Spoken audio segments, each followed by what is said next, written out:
On part à Fort-de-France, en Martinique, où Cyril Boutier, le directeur éditorial, a une question à vous poser, Cyril. Bonjour Jean-Marc Ayrault. Vous êtes également le président de la Fondation pour la mémoire de l'esclavage. À Paris, un mémorial a été annoncé par le président de la République il y a plusieurs années. Le projet a plusieurs fois été repoussé. Il est aujourd'hui annoncé pour 2026. Avez-vous davantage d'informations sur la mise en place de ce lieu de mémoire ? Un site a été trouvé en accord avec la ville de Paris et l'État, et ça c'est une bonne chose. Il y a eu des atermoiements, c'est assez regrettable. Le ministère de la Culture a failli se retirer, donc les choses ont été remises dans les bons rails, parce qu'il y a une impatience. La France se doit de se doter d'un mémorial à la mémoire des victimes de l'esclavage. Et c'est pas normal que nous n'en ayons pas. Il y en a un à Nantes que j'ai réalisé, mais c'est à Paris, la capitale, qu'il doit y en exister un autre. En Guadeloupe, il y a le Mémorial Acte, qui avait été lancé par Victorin Hurel, qui est une très belle réalisation, mais la capitale se doit se doter de ce monument, de ce lieu de recueillement et de rassemblement. Plus généralement, cette Fondation pour la mémoire de l'esclavage vous prend beaucoup de votre temps, vous y êtes très engagé. Je suis très engagé. Pourquoi est-ce que j'ai été sollicité pour présider cette fondation ? Puis il y a un anniversaire qui arrive là. Je vais vous en dire un mot dans un instant. J'ai été sollicité en raison du travail de mémoire qui était fait à Nantes. Que Nantes avait regardé ailleurs et n'avait pas voulu regarder son passé en face de ports négriers, de ports du commerce triangulaire, d'enrichissement de la ville avec le trafic des esclaves. Ça aurait pu être fait à Bordeaux aussi. Et Bordeaux l'a fait plus tard, mais Nantes a été précurseur. Et ce travail, ça s'est traduit par la réalisation du musée d'histoire de Nantes, par le mémorial dont je viens de vous parler, et puis beaucoup d'autres initiatives. Beaucoup de travail avec les écoles, les collèges, les lycées, du travail de recherche, des expositions, et qui a donné d'ailleurs à Nantes un rayonnement international, non seulement dans les Caraïbes et dans l'océan Indien, mais aussi en Afrique, aux États-Unis et en Amérique en général. Donc ça, c'est une bonne chose. Donc cette fondation pour la mémoire de l'esclavage a organisé un rendez-vous la semaine prochaine. C'est très important.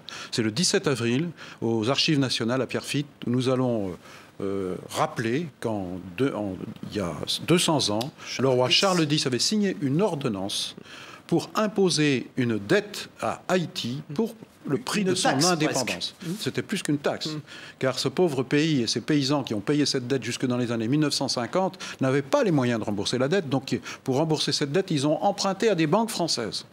Donc jusque dans les années 1950, ce petit pays, ce pauvre pays qui avait conquis son indépendance et vaincu l'esclavage, eh bien, on lui a fait payer cette dette. Donc moi, j'attends que le 17 avril, la semaine prochaine, qu'il y ait une parole officielle de la France et du président de la République pour reconnaître cette responsabilité et réparer une injustice, qui est aussi une injustice mémorielle. C'est très important, quand on s'inscrit dans l'avenir, de regarder son passé pour mieux comprendre.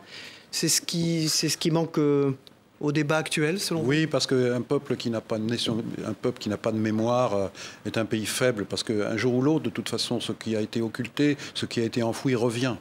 Et quand ça revient, ça peut revenir par la mauvaise porte ou par la mauvaise fenêtre. Et s'agissant de la mémoire de l'esclavage, la mémoire de la colonisation et de ses souffrances, on le voit dans la relation avec l'Algérie, quand on ne fait pas le travail de mémoire, un jour c'est par la voie communautariste, par la voie identitaire que les choses reviennent. Alors que l'enjeu, c'est quoi ? C'est la cohésion d'une nation. C'est sa force collective. Et ça passe par une vérité et ça passe aussi par la justice, y compris dans la relation avec les anciennes colonies. Le pays colonisateur a là une vraie responsabilité. Et je pense que dans notre relation avec nos anciennes colonies, ça joue un rôle. Est-ce que vous avez un levier avec cette fondation pour agir ? Je prends l'exemple du quartier La Négresse, par exemple, à Biarritz, que finalement, il n'est plus question de débaptiser. Est-ce que, par exemple, la Fondation peut intervenir devant des tribunaux, peut se porter partie civile. Comment ça se passe concrètement, en dehors d'organiser un anniversaire très légitimement c'est pas qu'un anniversaire. On a produit une note officielle de la Fondation sur cette histoire, qui est quand même une histoire méconnue. Parce que l'histoire d'Haïti, c'est aussi l'histoire de la Révolution française.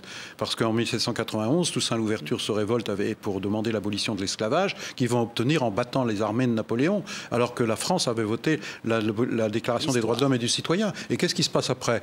De 1794, c'est l'abolition de l'esclavage par la France, où la France met enfin ses idéaux en accord avec son engagement. Est-ce que vous pouvez les mettre en place ? Je veux dire que la Fondation pour la mémoire de l'esclavage a organisé des conseil consultatif. Et notamment, nous avons un conseil des territoires, dont Bordeaux fait partie. Et je peux vous dire qu'il y a maintenant beaucoup de choses qui se passent à Bordeaux, pas seulement au niveau de la municipalité, mais au niveau de la vie associative et des problèmes tels que ceux que vous réglez, ce sont les Bordelais qui le règlent eux-mêmes, étant partenaires de la Fondation. On n'a pas besoin d'ester en justice pour ça. Les Une de France Antilles et de France Guyane, nos partenaires d'en face au territoire, les voici à l'antenne.